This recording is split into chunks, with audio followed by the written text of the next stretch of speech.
Hi everyone, today I am going to be writing out my January monthly budget. With the holidays quickly approaching, I wanted to be prepared so that when I get my check, I'm able to just have my money already allocated and I know what my plan is.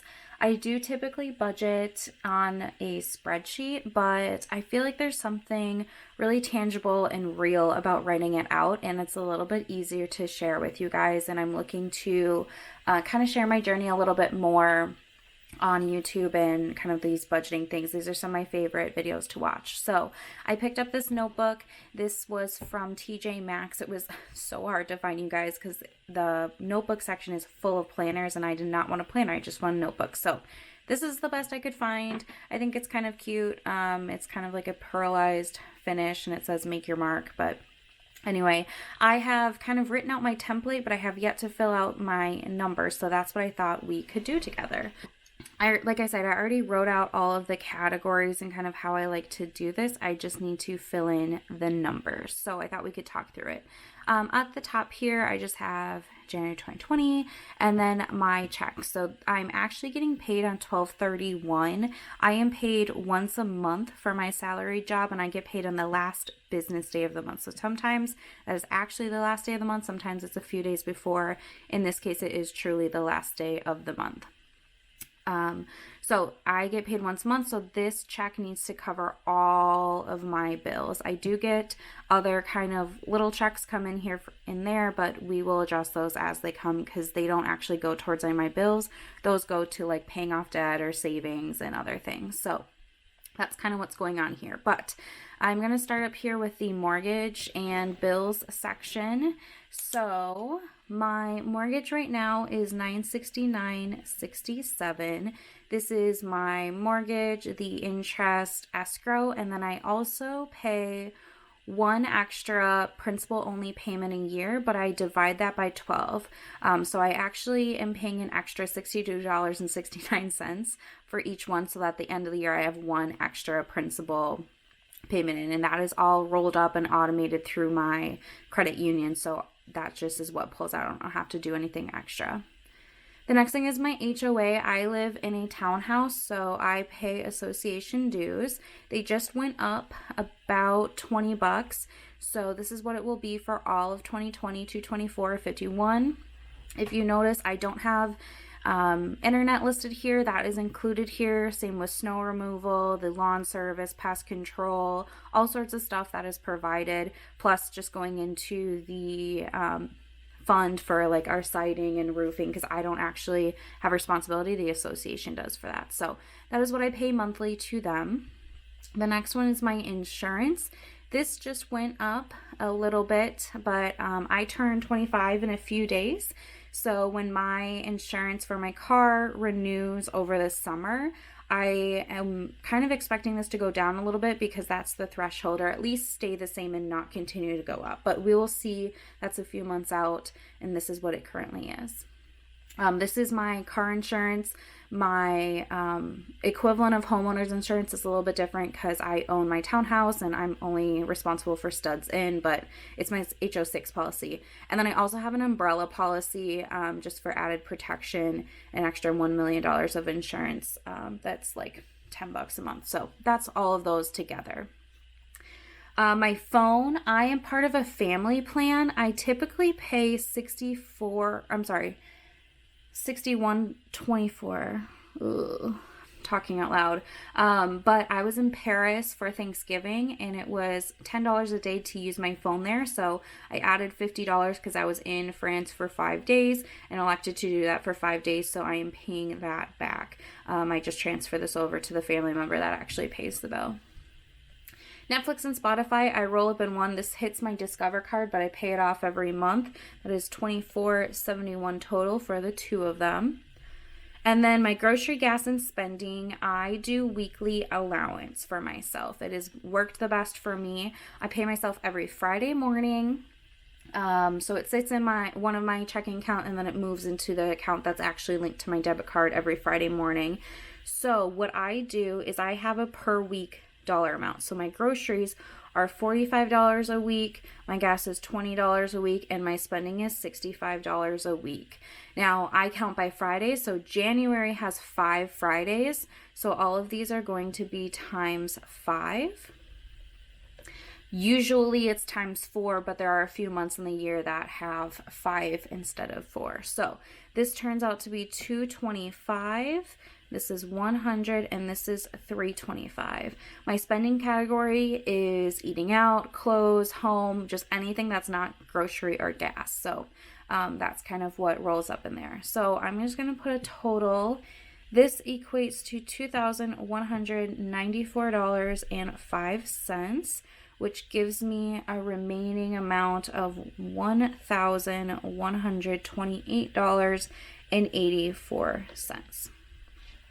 So the next part I go to are my funds. Now, some of these are the same, some of them are a little bit new, so I'm just going to go through all of them. The first one is the utilities. I put $175 into a utilities fund every single month. My utilities are on auto pay, so they just are taken from my account that I have linked. I do this because utilities fluctuate so much, and I also have one of my bills, my water bill, is done quarterly instead of monthly. So I just have this standard amount and roll over everything month to month. And then when I get hit with my water bill, the 4 times a year I get hit with it because it's quarterly, I have enough there for it. So this is just what works for me. It's a totally automated, I don't have to think about it process, and that's what I can appreciate the most.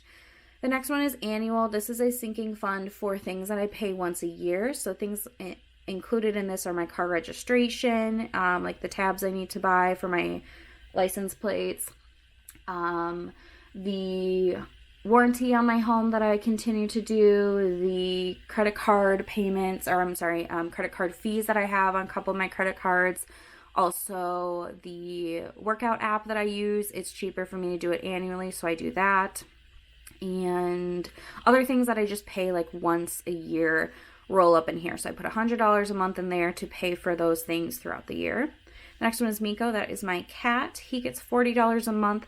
40 has been pretty standard. Some months he needs an extra $10, but for the most part we're good with 40. This is for food, litter, and then anything extra rolls over, and it eventually pays for his vet visit that he goes to once a year.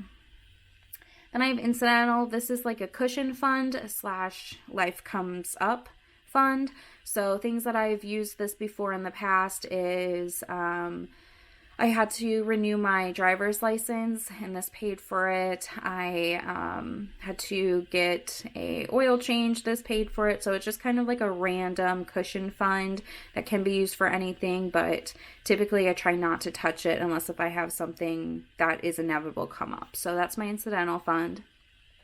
The next one is new. This is a beauty fund. I found this past year that I really was not thinking about those purchases. So things like toothpaste and haircuts and makeup and skincare and things like that. I need a fund for that. So I'm doing $70 a month with knowing that it includes haircuts and things like that. So that's a new one.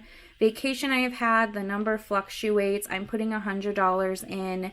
This includes like just weekend trips up to the lake. It doesn't have to be a full-fledged vacation, but I need to have that budgeted. So I have the money available when I choose to do those things.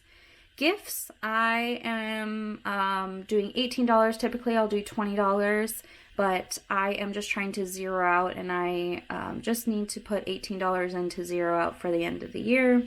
And then miscellaneous is $20. This is like home items like batteries, light bulb, toilet paper, whatever. This kind of helps back up the spend category, but I did want to try to like kind of bring it apart so I know that I'm having that balance each month.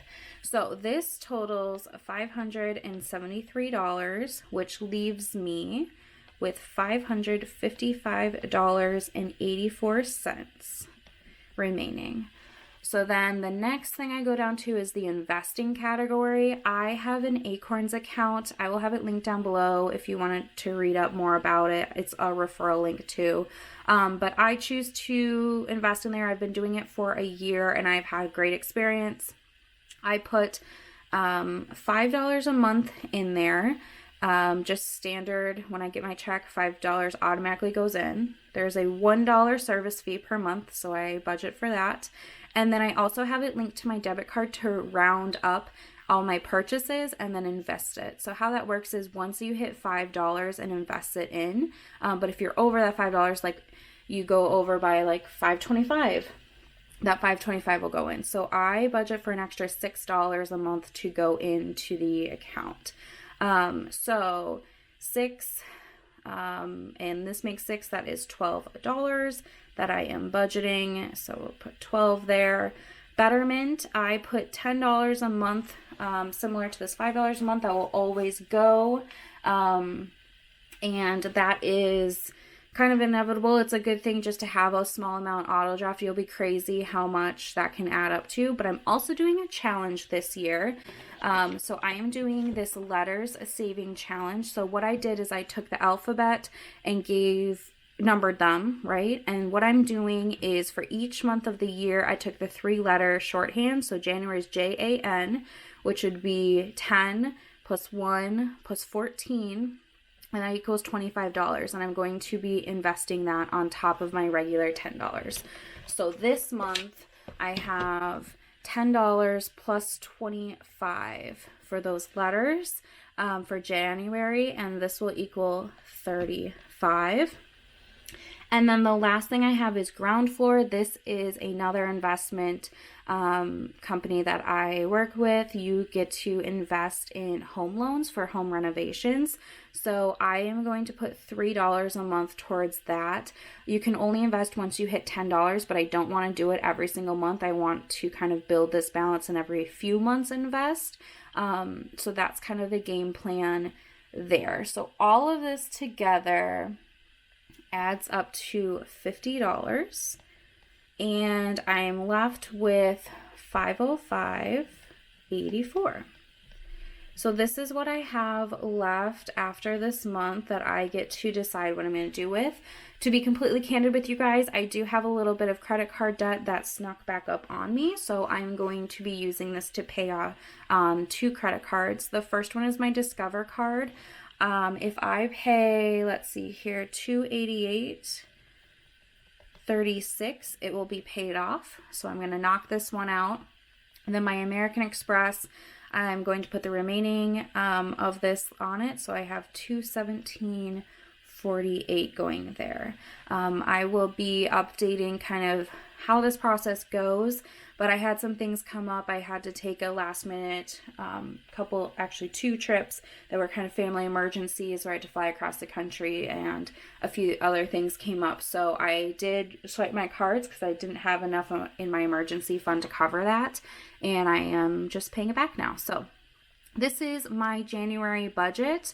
I feel really good about it. I have my weekly allowances. I've got all of my funds taken care of. I've got some investing going on, and then I have some left over to pay off this card and work on the balance on my American Express. So this is my January budget. I will be doing a video at the end of January recapping how it went and additional paychecks I may have gotten and what ended up happening there, along with a end of month summary. So I hope you guys enjoyed, and it's a little bit early to be budgeting for January, but I guess I'd rather be early than late. So thank you guys for watching, and I will see you guys in my next one.